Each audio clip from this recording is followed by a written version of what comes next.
말씀을 들으시기 바랍니다. 예, 막혀있지만 마음으로는 하늘이 보일 겁니다. 오늘 여기 함께 하신 모든 분들에게 주님께서 평강을 주시기를 바랍니다. 오늘 설교 제목 같이 한번 읽어볼까요? 시작.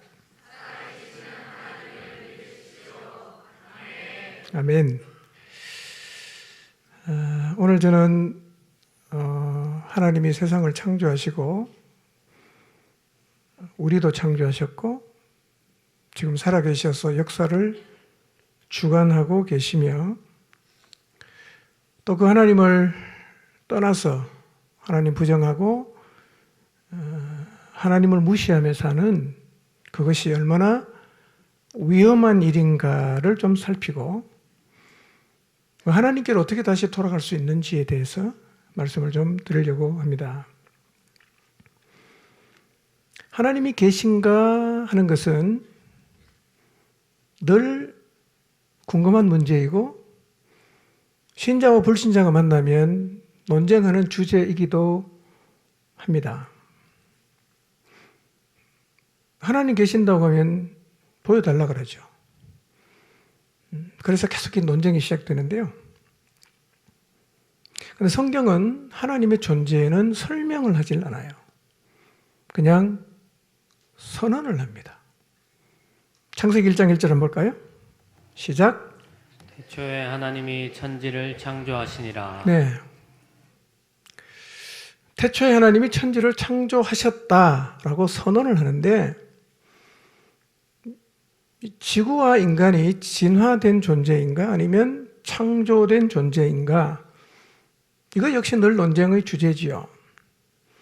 그런데 성경은 하나님이 천지를 창조하셨다는 말로 시작을 하는데 여러분 천지를 만들었다는 얘기는 그냥 지구를 만들었다라는 얘기가 아니라 광대한 우주를 만드셨다는 얘기인데요. 인터넷이 발달되어 있으니까 여러분 우주의 크기가 어느 정도인가 한번 인터넷 쳐보십시오. 우리의 상상을 초월합니다. 우주의 크기를 알면 인간은 이 우주를 창조하신 그분께 겸손하게 무릎을 꿇을 수밖에 없어요. 지구가 전부가 아닙니다. 상상할 수 없을 정도로 우주는 너무너무 광대합니다. 빛의 속도로 몇 억년을 가야 돼요. 감이 안 올 거예요. 자, 창세기 1장 27절 볼까요? 읽습니다. 시작. 하나님이 자기 형상 곧 하나님의 형상대로 사람을 창조하시되 남자와 여자를 창조하시고. 천지를 만드신 하나님께서 사람을 창조했는데 남자와 여자로 만들었다라고 말씀을 하세요. 우리가 사는 시대는 지금 남자, 여자뿐만 아니라 또 다른 성이 있다라고 주장을 합니다. 그리고 그 주장이 한국에서도 점점 힘을 얻고 있는데 그러나 하나님은 사람을 창조할 때 남자와 여자로만 만드셨어요. 이게 정상이에요. 이 기준이 무너지면 제가 장담합니다. 세상은 대혼란이 옵니다. 남자, 여자 빼놓고 다른 성은 없어요. 처음부터 둘밖에 안 만들었습니다. 이걸 잊지 마시기를 바랍니다. 이처럼 성경의 첫 번째 책인 창세기 1장에서 하나님이 천지를 창조하셨다. 하나님이 인간을 남자와 여자로 창조하셨다고 선언을 하는데 이 지구상에 얼마나 책이 많습니까? 종교 경전을 다 포함해도 세상을 내가 만들었다, 사람을 내가 만들었다고 주장하는 책은 한 권도 없습니다. 그도 그럴 것이 누가 이런 말을 할 수 있겠어요? 어떤 인간이 이런 주장을 할 수가 있겠어요? 이런 상상할 수가 없는 거죠? 그런데 성경이 왜 이렇게 주장할까요? 하나님이 천지와 사람을 창조하셨기 때문입니다. 자, 그럼 오늘 우리가 한번 생각해 볼 것. 첫 번째는요, 하나님이란 분이 과연 계시는가 하는 거예요. 과연 계시는가? 그분이 진짜 천지를 만드셨을까? 그분이 진짜 사람을 만든 게 맞나? 그럼 속 시원하게 보여주면 되잖아. 여러분, 하나님을 보여달라는 사람은 제가 볼 때는 두 가지가 있어요. 진짜 믿고 싶은데 안 믿어지니까 보여달라고 하는 분이 있고요. 또 한 분은 논쟁과 조롱을 하려는 의도로 그렇게 말하는 사람도 있는데, 어쨌든 보여주면 믿겠다는 말 이해는 합니다. 그런데 성경은 이렇게 말해요. 이 하나님이 살아계심은 창조 때부터 확실하게 드러나 있다, 이렇게 말을 하고 있어요. 자, 로마서 1장 19절 한번 읽어보겠습니다. 시작. 하나님을 알만한 일이 사람에게 환히 드러나 있습니다. 하나님께서 그것을 환히 드러내 주셨습니다. 자, 하나님은 자기 자신이 살아있다는 것을 사람에게 밝히 보여주셨다, 이렇게 말을 해요. 어디를 보면 하나님이 보입니까? 어디를 보면 하나님이 계신 걸 알 수가 있죠? 여러분, 지금까지 인생을 살아오면서 어디를 쳐다봤더니만 하나님이 환하게 보였던 적이 있었습니까? 뭐 기도하다가 갑자기 허연계 봤다, 그런 거 말고요. 어디를 봤더니만 야, 하나님 진짜 살아계신다, 이렇게 여러분이 무릎을 쳐섰던 그런 적이 혹시 있었습니까? 20절을 보겠습니다. 시작. 이 세상 창조 때로부터 하나님의 보이지 않는 속성, 곧 그분의 영원하신 능력과 신성은 사람이 그 지으신 만물을 보고서 깨닫게 되어 있습니다. 그러므로 사람들은 핑계를 댈 수가 없습니다. 보이지 않는 하나님은 창조 때부터 자기를 분명히 드러내고 계세요. 그렇기 때문에 이 만물 속에 살아가는 사람들은 하나님이 계시는구나 하는 것을 충분히 알 수가 있어요. 그렇기 때문에 나중에 하나님을 안 보여줬기 때문에 저는 하나님을 못 믿었습니다라고 핑계를 못 한다는 거예요. 환하게 보이게 해놨어요. 어디서 환하게 보이는지 오늘 제가 여러분에게 설명해 드리도록 하겠습니다. 하나님이 정말 살아계신 증거 몇 가지 오늘 찾아볼 텐데요. 마음을 열고 보면 이 천지 만물 속에 하나님의 흔적이 많아요. 저는 천지 만물 속에서 하나님의 능력, 그 신성한 성품, 신의 성품이 너무 많이 보여요. 사람을 봐도 보이고, 바다를 봐도 보이고, 물을 봐도 보이고, 사계절을 봐도 보이고, 상추를 먹어도 하나님이 보인단 말이에요.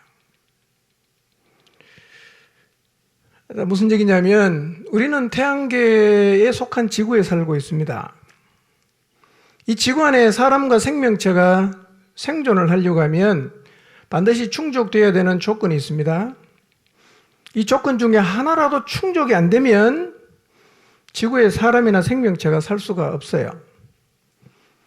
지구와 지구 안에 있는 모든 생명체의 운명을 결정하는 이 중요한 조건 중에서 지구에 살고 있는 인간이 통제할 수 있는 것은 하나도 없어요. 그렇게 돼야만 살 수 있습니다. 그렇게 누군가 해줘야만 우리는 이 지구에 살 수 있는데요. 첫 번째 조건입니다. 지구가 태양 주변을 일정한 속도로 공전을 해야 합니다. 뭐 아시는 것처럼 지구는 태양 주변을 1년에 한 바퀴씩 돌죠.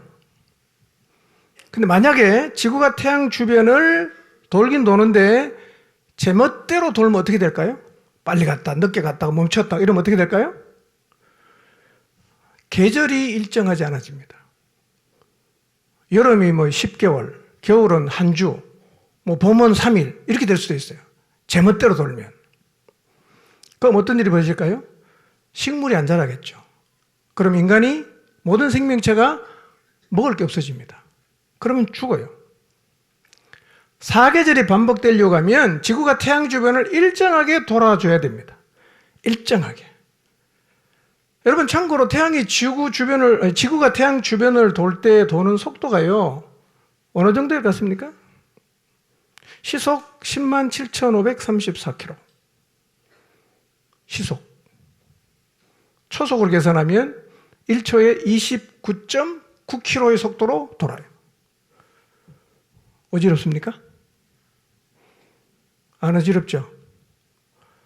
고도의 기술입니다. 여러분, 초속 9km는요, 총알보다 거의 30배 빨라요. 그렇게 지금 돌고 있어요. 근데 돌아줘야만 우리는 살 수 있어요. 근데 지구가 태양 주변을 공전하는 이것을 지구에서는 절대로 조정할 수가 없습니다. 누가 일어나서 여보 오늘 너무 어지러워 좀 천천히 가. 이러면 조정해서야 너무 빠르다 8만 킬로를 줄여라. 됩니까? 안 되죠. 안 되죠.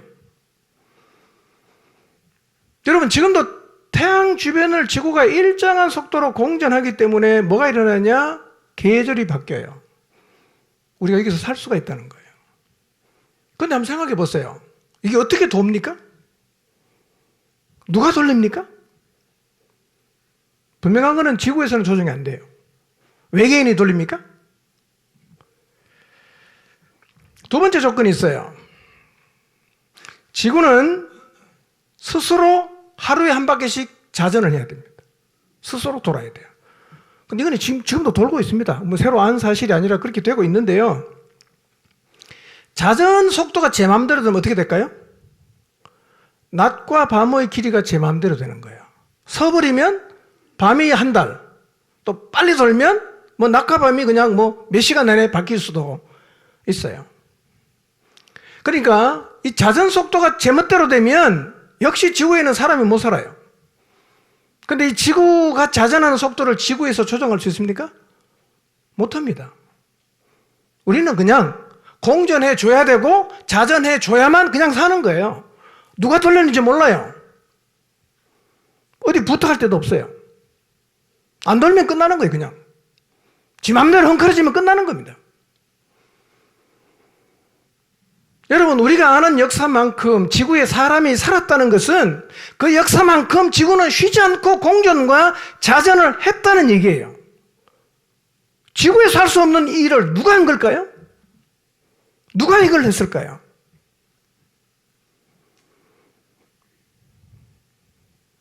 근데 저절로 됐다. 이렇게 말하는 게 속 편할 수 있는데 여러분 이게 저절로 되는 일입니까? 한번 생각해 보십시오. 시속 10만 킬로로 지구가 안 튕겨져 나가고 태양 주변을 1년에 한 바퀴 도는 게 저절로 되는 일입니까 이게? 이 지구가 하루에 한 바퀴씩 시속 1700km 속도로 도는 게 이게 저절로 되는 일입니까? 우연히 됐다. 뭐 그렇게 설명을 할 수 있겠지만 그것은 확률이 없는 거예요. 그럴 확률은 없단 말이에요. 그럼 누가 돌립니까 도대체? 누가 이 일을 하는 거예요?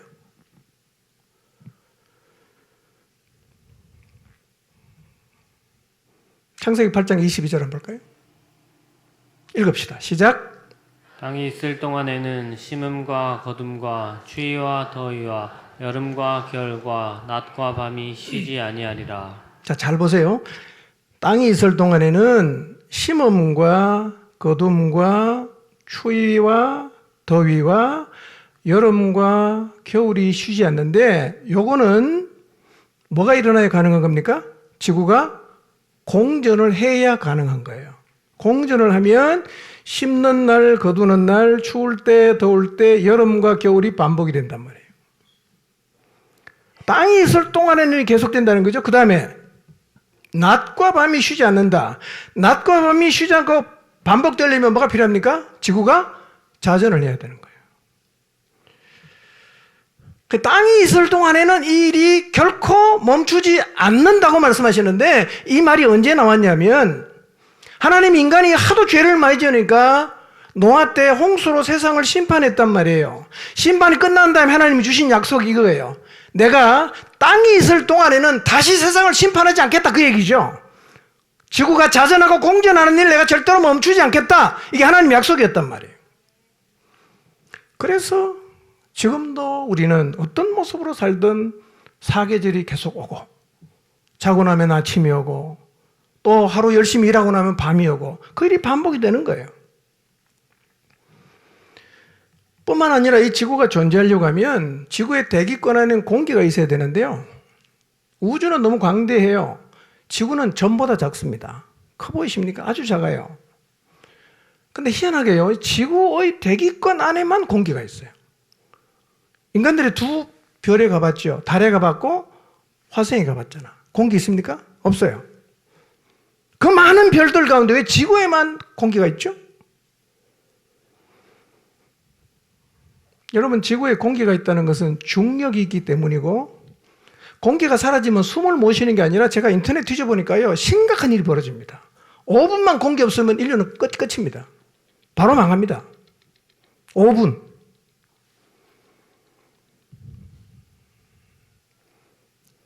지구는요, 사람과 생명체를 창조하신 하나님께서 사람과 생명체가 살 수 있는 환경으로 처음부터 설계를 하셨고 지금 유지를 하시는 거예요.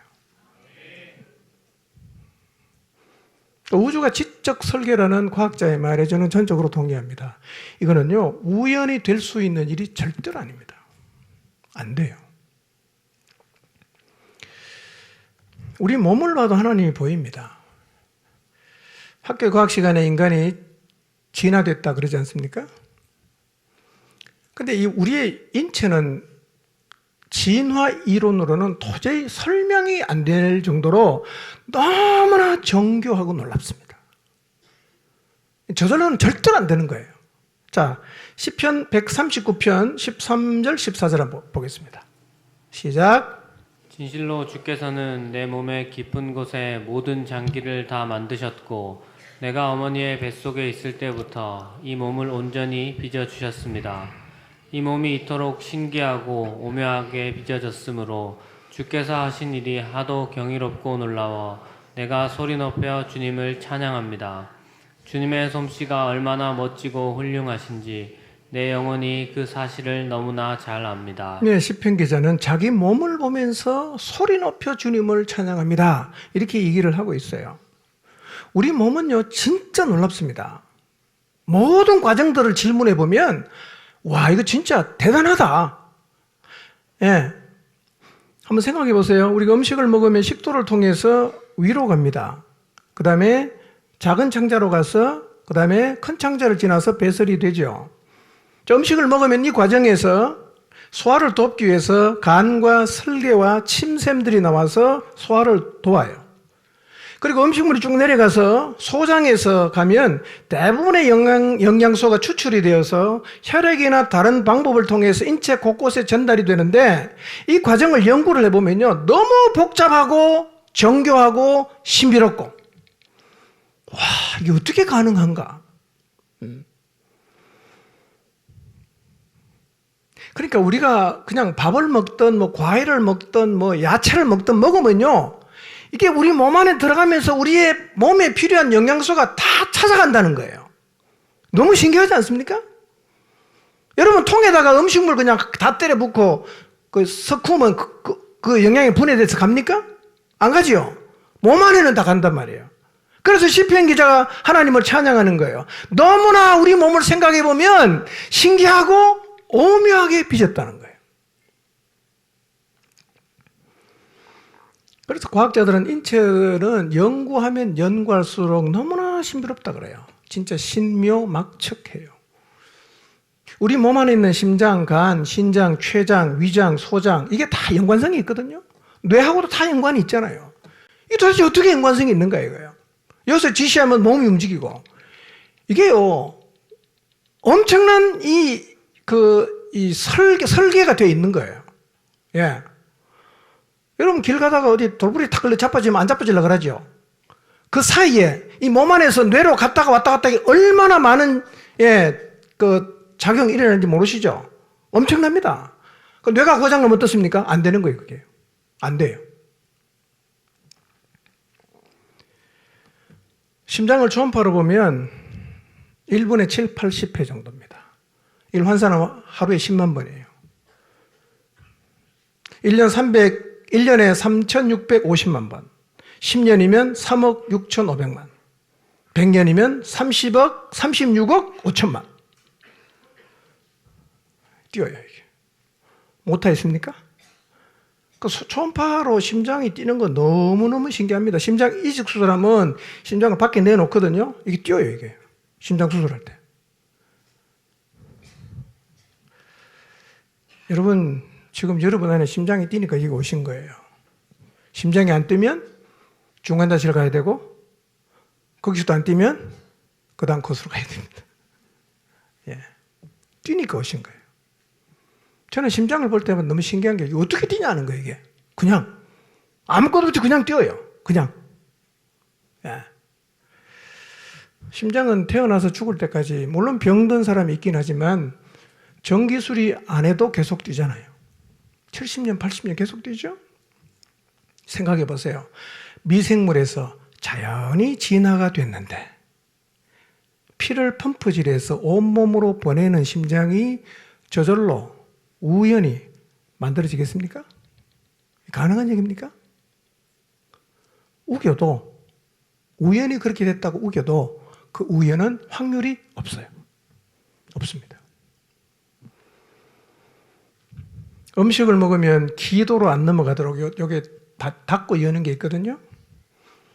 딱 닫아서 음식물은 기도로 안 가고 다 식도로 해서 위장으로 내려가게 만들어 놨어요. 물 한 방울이라도 침 한 모금이라도 기도로 가면 바로 어떡합니까? 자동으로 재채기가 나잖아.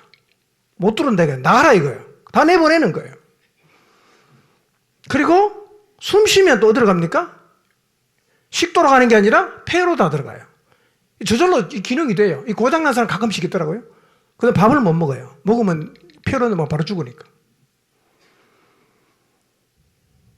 이게 저절로 우연히 진화돼서 만들어진 몸이겠어요? 이게?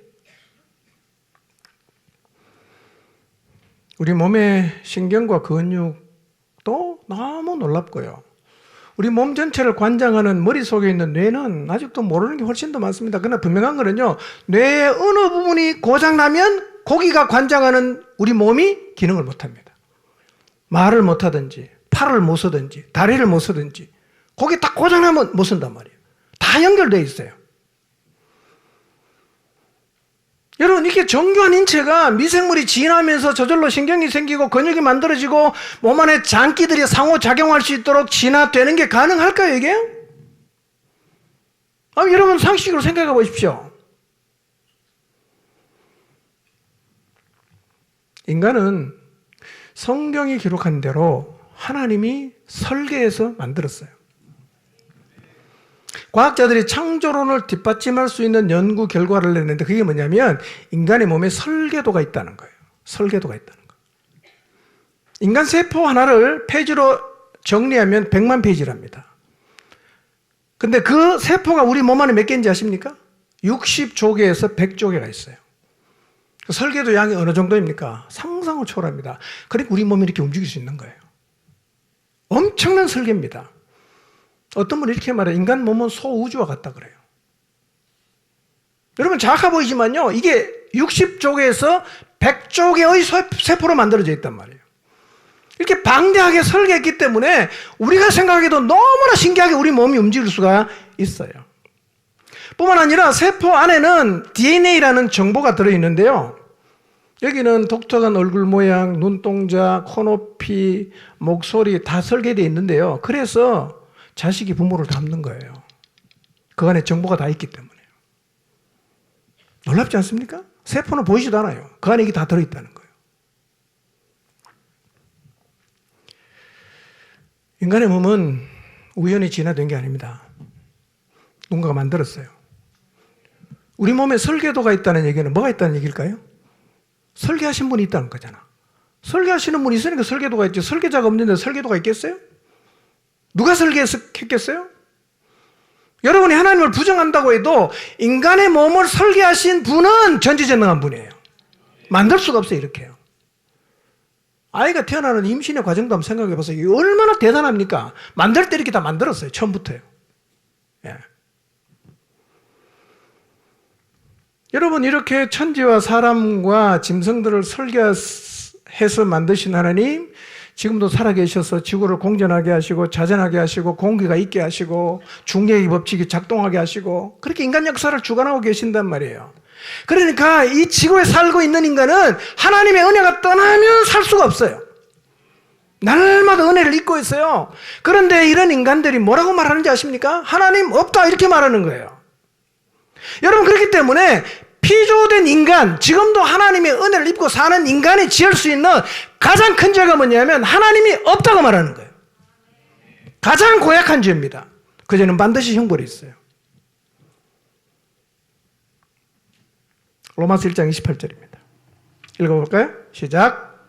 또한 그들이 마음에 하나님 두기를 싫어하며 하나님께서 그들을 그 상실한 마음대로 내버려 두사 합당하지 못한 일을 하게 하셨으니. 자, 그리고 29절부터 보면 하나님을 마음에서 밀어내고 거부한 인간이 짓는 죄들이 쫙 나열이 되는데요. 여러분, 우리가 왜 하나님으로부터 형벌을 받는지 아십니까?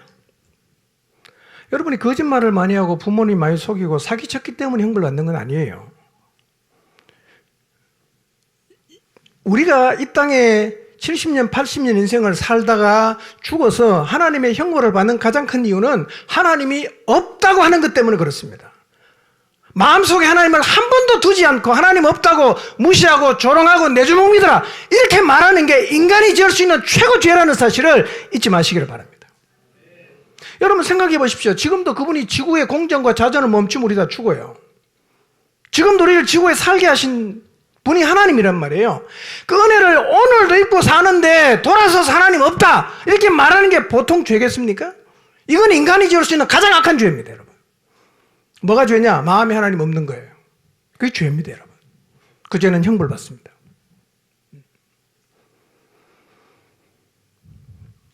그러니까 생각해 보면 우주의 법칙 중 하나라도 무너뜨리면 지구의 사람 다 죽습니다. 근데 신기한 건 이거예요.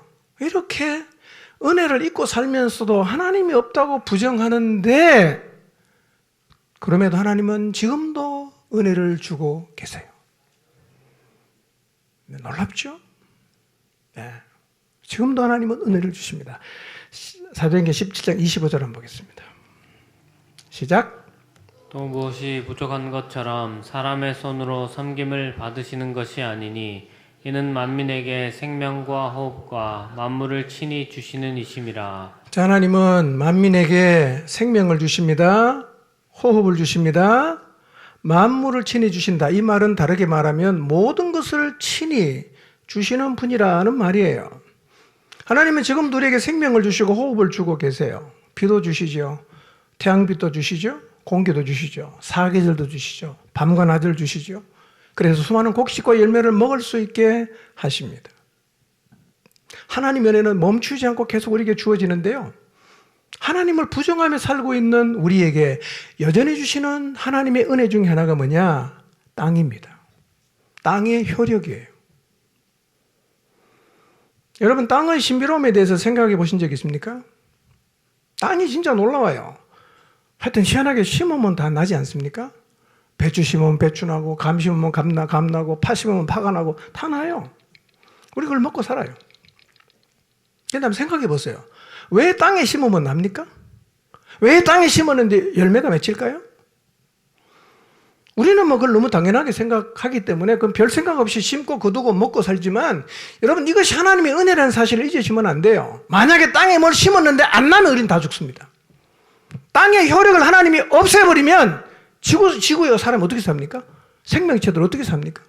근데 지금도 심으면 나요. 무슨 얘기입니까? 하나님이 은혜를 주고 있다는 얘기예요.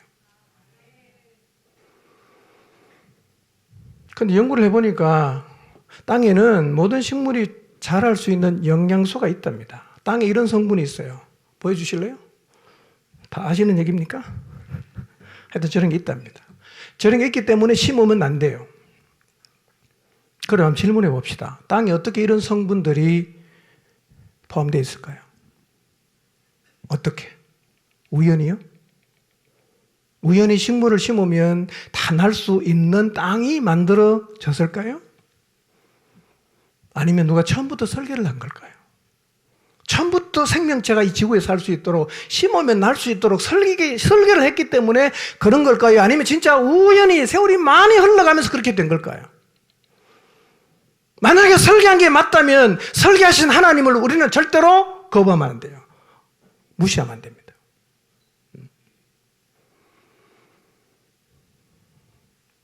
여러분, 땅 안에 놀라운 법칙이 많아요. 물이 순환되는 거, 바닷물이 경계를 넘지 않는 거, 다 하나님이 처음부터 설계를 한 겁니다, 여러분. 바닷물이 시도 때 없이 넘치면 어떻게 살겠어요? 경계를 딱 끊으면 안 넘어오잖아요. 지진이 나서 쓰나미가 일어나는 경우를 제외하고는 바닷물은 안 넘어옵니다. 또 하나 놀라운 거 있어요. 씨앗입니다. 씨앗. 만약에 씨앗이 없다면 우리는 먹고 살지만, 아니 우리도 다 못 먹고 살죠. 올해 먹고 내년에 못 먹어요. 어떻게 채소를 얻을 수 있어요? 씨앗이 없으면. 씨앗이 있으니까 올해도 먹고 내년에도 먹고 우리 다음 세대 사람도 계속해서 먹거리를 제공받게 되는 거죠. 근데 씨앗 여러분 다 보셨잖아요. 씨앗이 어떻습니까? 딱딱하죠. 그 안에 생명이 있을 것 같지 않아 보이지 않습니까? 그냥 뭐 집어 던져 놓으면 그냥 뭐 아주 건조해서 아무것도 없어 보이는데요. 그 씨앗 안에 뭐가 있냐면 생명이 있어요. 아무 생명에는 있는 게 아니에요. 그 씨앗마다 들어있는 생명이 있어요. 감씨에는 감나무 들어있습니다. 상추씨에는 상추 들어있어요. 배씨에는 배나무가 들어있어요.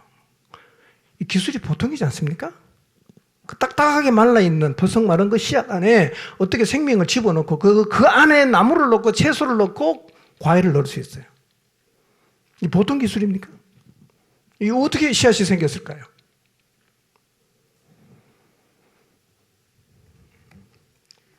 진화를 하다 보니까 어느 날 바위 위에 있는 흙이 세월이 말해가면서 굳어지고 비바람 맞으면서 얼었다가 풀렸다 하면서 딱딱해지면서 씨앗이 생겼고 그 안에 우연히 생명이 들어갔을까요? 그럴 리는 없겠죠. 그럴 리는 없잖아요. 자, 창세기 1장 11절 12절을 한번 보겠습니다. 읽습니다. 시작. 하나님이 이르시되 땅은 풀과 씨 맺는 채소와 각기 종류대로 씨 가진 열매 맺는 나무를 내라 하시니 그대로 되어 땅이 풀과 각기 종류대로 씨 맺는 채소와 각기 종류대로 씨 가진 열매 맺는 나무를 내니 하나님이 보시기에 좋았더라. 자, 성경을 보세요. 땅은 하나님이 명령하시는 겁니다. 땅은 풀과 씨 맺는 채소와 각기 종류대로 씨 가진 열매 맺는 나무를 내라 하시니 그대로 됐어요. 그래서 12절은 뭡니까? 땅이 풀과 각기 종류대로 씨 맺는 채소와 각기 종류대로 씨 가진 열매 맺는 나무들을 냈어요. 하나님 보시기에 좋았다. 하나님이 명령하신 거예요. 땅에게 내라. 그러면 심으면 결실을 할 수 없는 땅을 만들어 놓고 그렇게 말씀하셨을까요? 이미 심으면 날 수 있는 흙을, 땅을 만들어 놓고 하나님이 명령하셨는데 그대로 됐다 이렇게 말하고 있어요. 그리고 11절을 다시 보세요. 씨 맺는 채소, 각기 종류대로 씨 가진 열매 맺는 나무는 언제부터 있었어요? 창조 때부터 있었습니다. 씨는 누가 개발한 게 아닙니다. 처음부터 있었어요. 창조 때부터. 하나님 인간을 창조하시고 사람들이 번성하고 뻗어나가면서 먹거리를 어떻게 조달할 것인가 생각하셨겠죠. 그래서 씨를 만들어 놓은 거예요.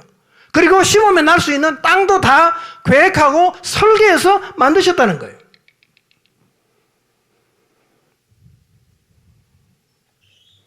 지금도 하나님이 그런 일을 하고 계시는데 우리는 하나님 없다 그러잖아. 이거는요, 피조된 인간, 하나님 은혜를 오늘도 입고 살아가는 인간이 하나님을 향해 살 수 있는 가장 큰 악입니다. 하나님 없다. 이게 쉬운 말이 아니에요. 함부로 할 말이 절대로 아닙니다, 여러분. 하나님 없지 않습니다.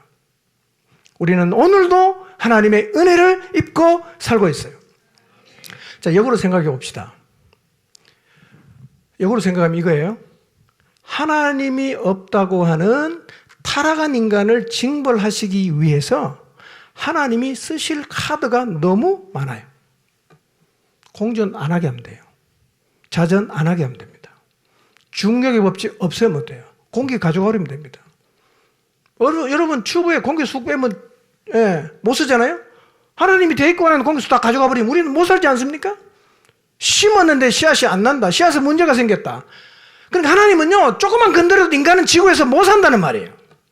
우리가 살고 있다는 얘기는 하나님이 없다고 부정을 하고 있지만 여전히 하나님은 우리에게 이 땅에서 살 수 있도록 은혜를 준다는 거예요.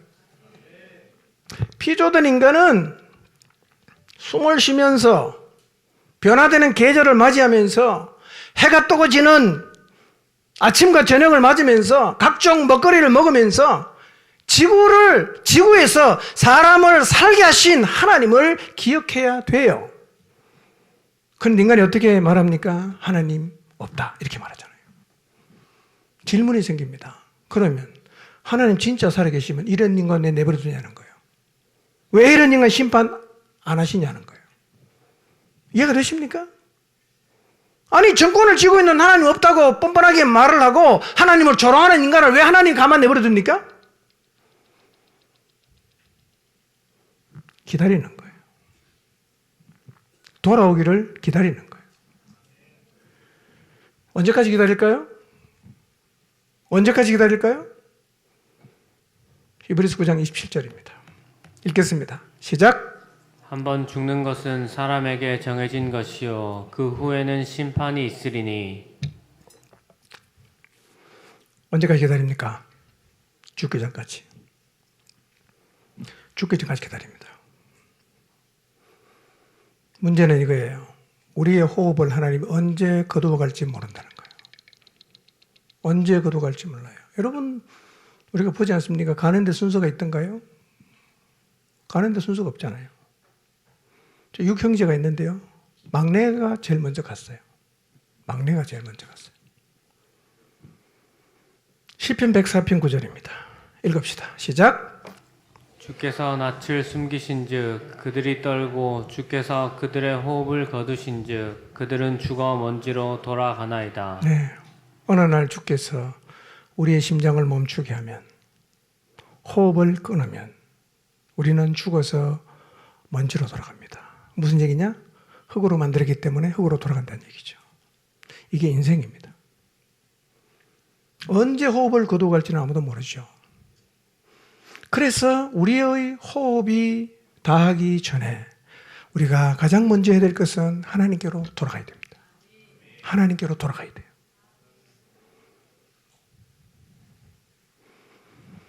여러분 하나님이 없는 상태로 살다가 죽으면 어떻게 될까요? 하나님 없는 상태로 살다가 죽으면 어떻게 될까요? 여러분 하나님 없는 상태로 살다가 죽으면 영원히 하나님이 없는 곳에 가서 살아야 돼요. 그걸 성경은 지옥이라고 그럽니다. 지옥. 이 땅에 살 동안 하나님 살아계시는 거 분명히 보여줬지만 하나님 없다 그러고 하나님을 조롱하고 해도 하나님은 기다려줍니다. 언제까지요? 죽을 때까지. 근데 그때까지 안 돌아오면 그때는 하나님이 심판하는데요. 하나님의 심판이 뭐냐? 하나님이 안 계신 곳에서 영원히 사는 거예요. 그걸 성경은 지옥이라고 그래요. 많은 사람이 지옥이 어딨냐 그래요. 여러분이 없다고 해서 없어지는 건 아니에요. 성경은 지옥 얘기를 의외로 많이 합니다. 죽음은 끝이라고 생각하죠? 죽음 후의 일을 성경은 너무 많이 얘기합니다. 여러분 눈 가리고 하늘 없다고 하면 하늘이 없어집니까? 똑같습니다. 난 죽으면 끝이다라고 믿는다고 해서 죽으면 끝이 되는 게 아니고 하나님 없이 살다 죽어도 나는 천국 간다 믿어도 지옥 가는 거예요. 왜냐하면 그것이 진리이기 때문에. 우리가 바꿀 수 없어요.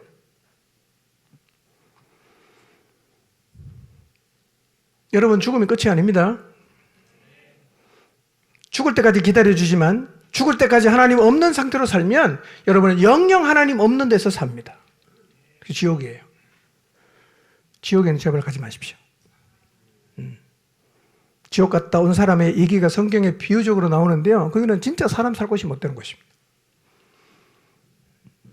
자, 요한복음 5장 28절 29절 봅니다. 시작.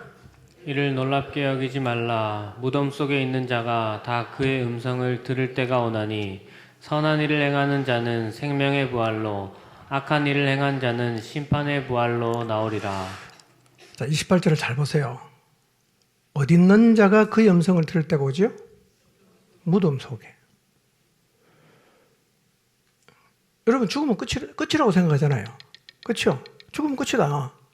근데 예수님이 이렇게 말씀하셨어요. 너희가 무덤 속에 있을 때 내 얘기를 들을 때가 온다는 거예요. 두 군데로 갑니다. 그때 불러내면 두 군데로 불러내요. 하나는 뭐지요? 생명의 부활의 자리로 불러내고 그 다음에 심판의 부활의 자리로 불러내요. 어디서? 무덤에서 그 음성을 듣게 될 날이 온다는 거예요. 여러분, 우리가 죽으면 끝나는 게 아니라 무덤 속에서 그분의 음성을 들을 날이 반드시 옵니다. 하나님을 계속 거부하고 없다고 말하고 조롱하고 뭐 그렇게 살 수 있죠. 그러다가 죽음의 강을 건너가면 그렇게 무덤에 있으면 그분이 불러내요. 아무개야 나와라, 심판받아야지. 부들부들 떨면서 나올 거예요. 그러나 다 그렇게 부르진 않겠죠? 따뜻하게 영원한 생명을 얻어라 라고 주님이 부르시기도 할 거예요. 저는 오늘 여기 오신 분들 모두가 하나님 끝까지 부정하고 살다가 죽어서 무덤에서 후회와 두려움으로 주님의 음성을 듣게 되지 않게 되기를 바랍니다. 심판받으러 나와라! 이 소리 들으면 여러분 그때는 기회가 없습니다. 완전한 절망이에요. 이 성경의 가르침이에요. 하나님께로 돌아가셔야 됩니다. 하나님으로 마음에 계셔야 됩니다. 그분은 창조주세요. 지금도 살아계세요. 역사를 주관하고 계십니다. 우리를 지구에서 살게 하도록, 살아갈 수 있도록 계속 지금도 은혜를 베풀고 계십니다. 그분 계신단 말이에요. 그럼 제일 큰 죄가 뭐라고요? 하나님 없다고 말하는 거예요. 환하게 보여주는데 끝까지 없다. 이거 하나님 안 넘어갑니다. 심판받습니다. 반드시. 어떻게 돌아가냐? 하나님의 인간을 구원할 수 있는 길을 만드셨어요. 요한복음 3장 14절 16절 봅니다. 시작. 모세가 광야에서 뱀을 든 것 같이 인자도 들려야 하리니 이는 그를 믿는 자마다 영생을 얻게 하려 하심이니라.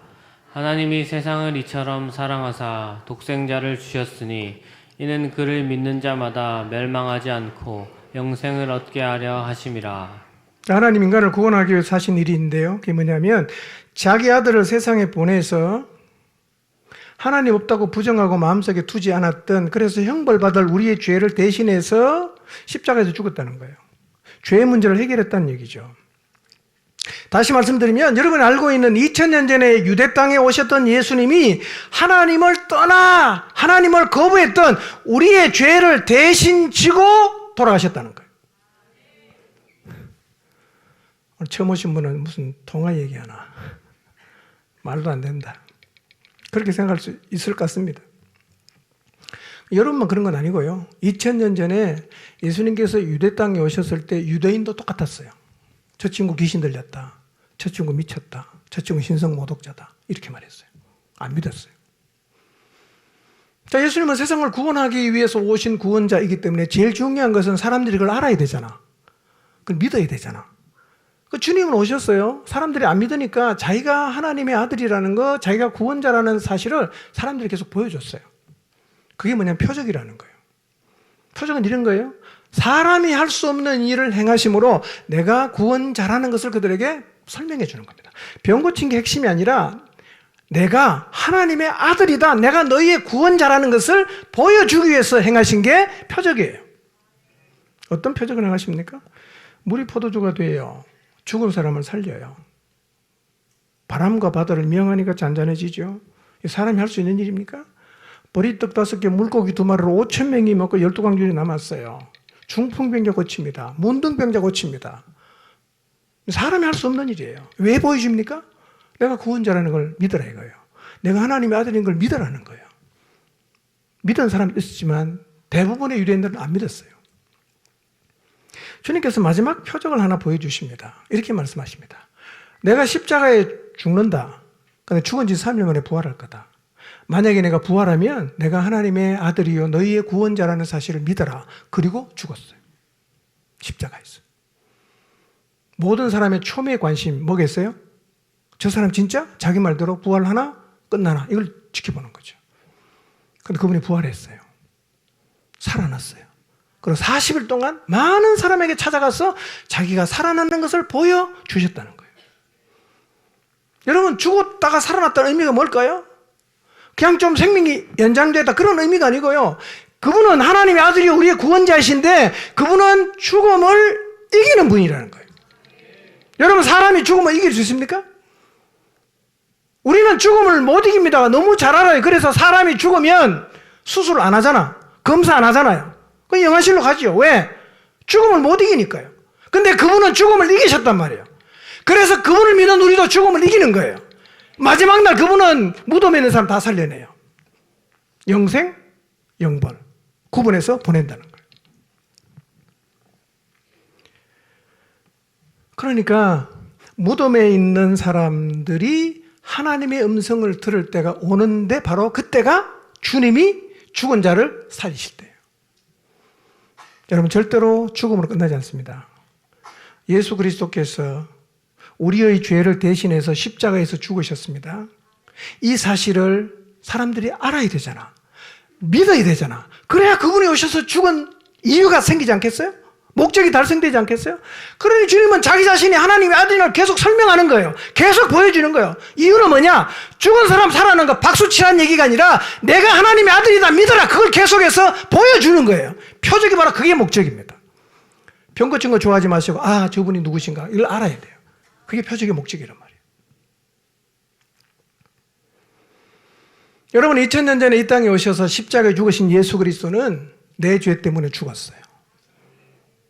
내 죄 때문에 죽었습니다. 이 사실이에요. 믿으시기 바랍니다. 갈라디아서 1장 4절을 보고 마치겠습니다. 읽습니다. 시작. 그리스도께서 하나님 곧 우리 아버지의 뜻을 따라 이 악한 세대에서 우리를 건지시려고 우리 죄를 대속하기 위하여 자기 몸을 주셨으니. 그리스도께서 하나님 곧 우리 아버지의 뜻을 따라 이 악한 세대에서 우리를 건지시려고 우리 죄를 대속하기 위하여 자기 몸을 주셨다 그랬어요. 그러니까 예수님이 우리의 죄를 해결하기 위해서 십자가에서 죽었다는 말이에요. 이 사실을 믿으면, 그분이 내 죄 때문에 죽었다는 사실을 믿으면 우리가 죄에서 구원받습니다. 그리고 심판의 부활이 아니라 영원한 생명을 얻는 부활의 자리에 참여하게 된다는 것입니다. 여러분 생각해 보세요. 우리가 지구에서 살 수 있다는 것은, 지금 살고 있다는 것은 지금도 하나님의 무한한 은혜를 입고 있다는 말이에요. 이 은혜를 평생 입고 살면서 죽는 날까지 하나님을 거부하고 하나님 없다고 말하고 하나님을 욕하다가 호흡이 끊어지면 어떻게 되겠어요? 반드시 심판받습니다. 딴 죄가 아니요. 하나님 거부한 죄가 가장 인간이 지을 수 있는 악한 죄라는 사실을 잊지 마십시오. 이런 인간 포기하지 않으시고 구원자를 세상에 보내셨어요. 하나님이 자기 자신을 끝없이 우리에게 보여주지 않습니까? 그런데도 하나님 무시하고 하나님 거부하고 하나님 없다고 말하며 살았던 이 죄를 회개하시고, 그런 나를 구원하기 위해서 이 땅에 오셔서 대속의 죽음을 주고 주신 예수님을 주님으로 구원자로 받아들이셔서 심판과 형벌에서 구원받게 되시기를 주님의 이름으로 축원합니다. 기도하겠습니다.